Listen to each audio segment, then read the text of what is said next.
Hello everyone. In this video, we are going to talk about the analysis of CMAT 2021, which was conducted on 31st of March.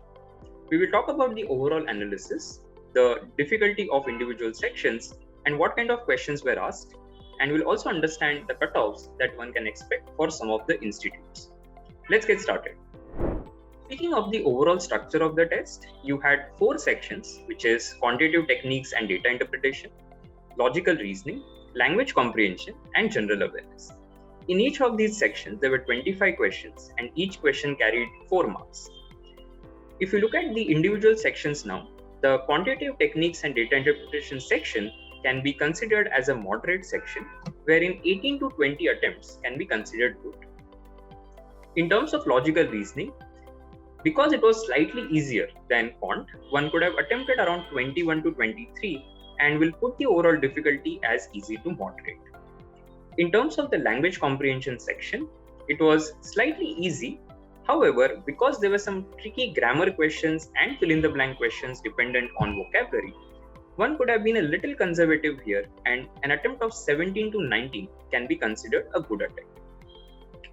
The difficult section of the test, however, was the general awareness section, where attempting even 8 to 10 correct questions or 8 to 10 questions with 90% accuracy can be considered a very good attempt. So overall, CMAT 21 was a moderate paper if you look at both slot 1 and slot 2, and an attempt of around 65 to 70 with 90% accuracy can be considered to be a very good attempt in this particular paper. There was a change this time in CMAT that they introduced a new optional section. So let's understand what was the difficulty of this section like. In this new additional section, which is innovation and entrepreneurship, one could have attempted around 15 to 16 questions because there was one RC that made appearance in this section, and that wasn't very difficult to attempt. However, the GK and the business awareness questions which were asked in this section were a little difficult, and hence overall we can say it was a moderate section and one could have attempted around 15 to 16. As it has been the case with CMAT, the test had no sectional timing, which means one could have played according to one's strength. And for the marking scheme, that remained constant as well, +4 and -1. So if you get a question correct, you get 4 marks for it. However, if you get a question wrong, there's a penalty of 1 mark. So overall, based on the feedback that we received from the students that we spoke with and our mentors who took the test, we can expect that an overall score of 300 plus would fetch you around 99.95 plus percentile. A score in the range of 265 to 270 should give you somewhere around 99 percentile. Score corresponding to 95 percentile should be in the range of 220 to 225. So that is the final score what we are talking about. So if you're calculating in terms of attempts, you should have attempted little more than that to hit a score like this. And finally, for a 90 percentile, if you are targeting that score, 190 to 195, we believe should suffice for that. Now let's talk about the individual sections. Speaking of the quantitative techniques and data interpretation, this section wasn't very different in terms of its difficulty if you look at the comparison between what it was this year versus what it was in the previous years. Arithmetic was the dominant part of this section. There were 10 to 11 questions if you consider both the slots. In one slot, there were no questions on time, speed, distance, whereas they were asked in the other slot. So there were a couple of topics which were unique only to that particular slot and were not asked in the other slot. There were some questions from algebra which proved to be a little difficult, especially questions which were based on graphs and finding minimum value of a function. Geometry questions weren't that difficult, so one could have handled those things. Questions were largely on triangles, and simple application of Pythagoras theorem or angle bisector theorem could have been applied in these questions. Modern math questions can be termed as a little difficult. The permutation combination and the probability questions were a little tricky and required one to really understand these topics. Also, the question language was a little difficult to fathom in most of the cases. There were questions from numbers and there were questions from data interpretation and data sufficiency also. Now, data sufficiency question, there was only one question asked in slot 2 and there was no question in slot 1. Speaking of data interpretation, there were questions from table and pie chart. The pie chart which was asked in second slot had one sector which was blank, and one had to calculate that sector first and then attempt the rest of the set. Overall, you can say a lot of these questions could have been attempted, and for a well-prepared candidate, an attempt of around 20 if you have done, I think that's a very good attempt. And generally in CMAT, what happens is because there is negative marking, people tend to go a little conservative and attempt only when they are certain. Also, there was one question in slot 2 which you can consider to be a wrong question because the options weren't making sense, rather the question itself wasn't making sense.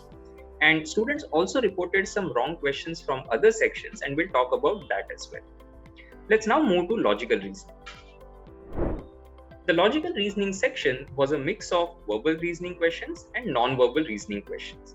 And as it has been the case with CMAT, this section was fairly easy. The verbal reasoning questions, however, a little tricky, especially the critical reasoning questions which appeared in slot 1 as well as slot 2, such as the implicit statement or the logical consistency questions. The easy part, however, of the paper was of course the coding, decoding, blood relations, series, analogies. All these question types were fairly straightforward. However, in slot 2, you had this input-output question which had some couple of questions on it, but one of the questions was wrong. Wrong in the sense that the question was correct, so you could arrive at an answer, but that answer was not there in the options. So I hope they create a challenge window wherein people can maybe challenge these kind of questions. Also, there was a question in terms of arrangement wherein there were the two statements which appeared in the information of the set were contradicting each other. And a lot of people would have struggled with that one particular question. So overall, it was an easy section. However, because of these one or two questions which were wrong, I think people didn't really have a great experience because the people that I spoke with said that some of them sat on one question for 5 minutes, 7 minutes, doubting whether they were reading the question correct, whereas in reality, the question itself was wrong. Let's now get into the verbal section. The language comprehension section, surprisingly, had different pattern in slot 1 and slot 2. When I say pattern, the composition was different. So if you look at slot 1, there were 14 questions which were dependent on RCs. So total of 4 passages, and the range was around 80 to 400 words. However, in slot 2, there were only 6 questions which were from 2 passages of around 200 to 300 words that made an appearance. So that was a huge difference or imbalance between the kind of questions asked in slot 1 versus slot 2. Vocabulary question made appearance in both the slots, whether it was synonym, antonym based questions or fill in the blanks and word usage questions. As it has always been the case, they asked a lot of grammar questions. So considering both the slots, there were a total of around 3 to 8 questions. In slot 1, there were 8, in slot 2, there were only 3. Right? And these questions were largely on identifying the error in the sentence and correcting or improving whichever was the wrong part. Even in this section, there were a couple of questions where the answer that people got wasn't matching with the answer choices available. So for one of the questions, most of the people said that the answer should be is, but the is as an option wasn't available at all. And this led to a situation where people ended up wasting some time self-doubting their thought process. Let's now talk about the general awareness section. As I've already mentioned in the introduction, the general awareness section proved to be the most difficult one. So this section is deal breaker this year. If you have done well, then great. But if you haven't and you have maybe managed, let's say 5, 6, 7 attempts, I think that might also prove to be enough for a good score. From the Indian context, there are about 15 questions and around 7 questions from the international context, and the remaining 3 can be classified as miscellaneous. If you look at the paper, it had a mix of static GK and current affairs questions. In slot 1, you had 17 static and 8 current, whereas in slot 2, that was 12 static and 13 current. So though there was a mix of static and current, they were difficult across the board. So as I said, if you have done maybe 5 to 8 questions, I think that can be considered as a very good attempt. If you have done more than 10, that's absolutely brilliant. Now let's talk about the innovation and entrepreneurship section in little detail. This was one section that I was looking forward to. In innovation and entrepreneurship, there were 9 questions from an RC passage. So I was a little surprised by that. but the passage was related to ethnic minorities and how businesses or organizations are started in such ethnic minorities and what is the support system like. So it was an RC which wasn't very difficult to read. Yes, it was a little challenging, but wasn't too difficult. One could have definitely attempted at least maybe 6 to 7 questions from this particular passage. The remaining questions were split between the entrepreneurship or management related questions or the business awareness questions. The distribution was around 5 to 8 for the management related and 8 to 12 for the business awareness. Some of the questions that I remember from this particular topic were what is the name of the biography of J.R.D. Tata? Or which of the following is not a component of a business plan? Or who launched the first digital payments bank in India?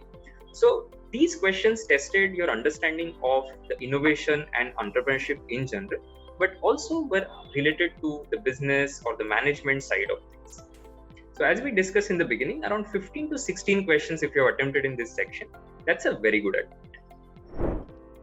Now, having discussed the overall analysis of the test, let's also talk a little bit about the cutoffs that one can expect.